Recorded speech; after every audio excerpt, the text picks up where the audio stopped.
Hello, family and friends. It's time for our spiritual fill up. Our lesson from today comes from the book of Jonah.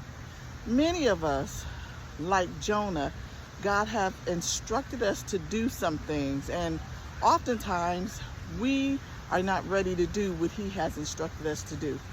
And in Jonah's case, the Lord told him to go in one direction. He went in the opposite direction, ended up on a boat, and realized when there was a storm, and He told them He was the reason why they were going through what they went through, so to throw them overboard, and that's exactly what they did. Now, we don't want to go through that per se. We just want to be obedient to what God is telling us to do. At any rate, he ended up in the belly of a fish.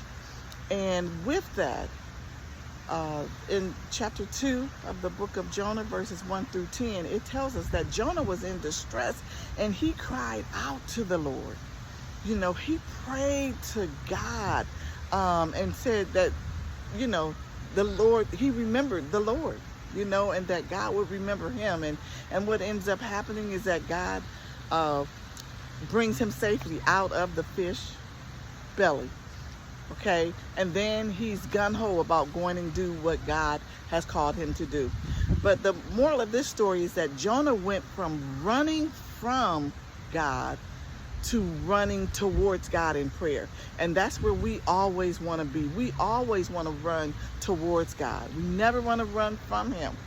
Always run towards Him, so that His will can be done in our lives, and know that He knows what's best for us. He knows the plans He has for us. So run towards God always.